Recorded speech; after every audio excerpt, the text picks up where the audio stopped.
Okay. Så har vi gennemført etape 4 i Cederholm 2011. Ja. Hvordan gik det? Hvad har du af kommentarer? Altså det gode det var, at jeg fik gjort offensivt, som jeg gerne ville. Fik gjort det så hårdt som muligt fra start. Holdt mig godt frem i svingene. Altså fik rykket godt i svingene, så jeg fik gjort så hårdt som muligt for alle de andre. Var du ikke bange for at gøre det for hårdt for dig selv? Nej, fordi skadeløbet skal køre for intensitet hele vejen igen. Så jeg er blevet bedre til at køre gadeløb. Jeg har kørt en del. Ja. Så jeg vidste godt, at jeg godt kunne bruge kræfter fra start. Fordi det er heller ikke ret langt. Hvor langt kører det? 16 omgange. Ja, 2 kilometer. 1,9. Ja. Hvad skete der? Der var på et tidspunkt fik du materiel defekt? Ja, jeg fik en tive bagpå, oppe ved brudstenen og nakket. Men jeg tænkte, at der er ikke noget at gøre, end bare fortsætte. Så det gør det fast og fint.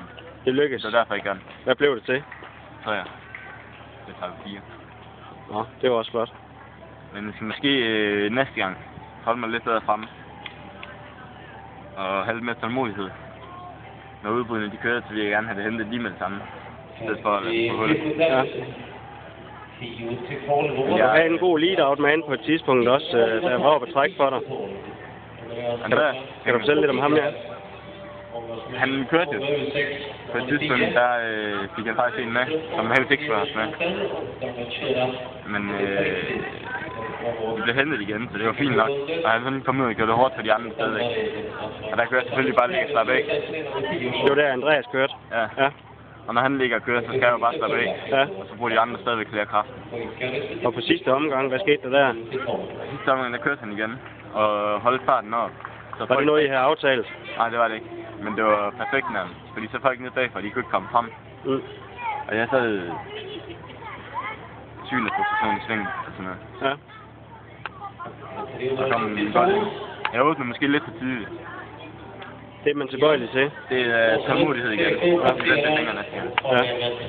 Ja. Hvem vandt, og hvem fik anden pladsen? Patrick Let blev vandt, og tysker går. Okay. Ligesom på anden etape. Så alt i alt, hvordan tror du med den samlede? Jeg ved ikke helt. Jeg ved ikke med ham der Vejle-rytteren der. Ham så jeg ikke en eneste gang. Det er han ikke 181? Jeg kan ikke huske. Der kom en Vejle-rytter ind som den aller sidste i feltet. Jeg håber, det var ham. Jamen, tak skal du have.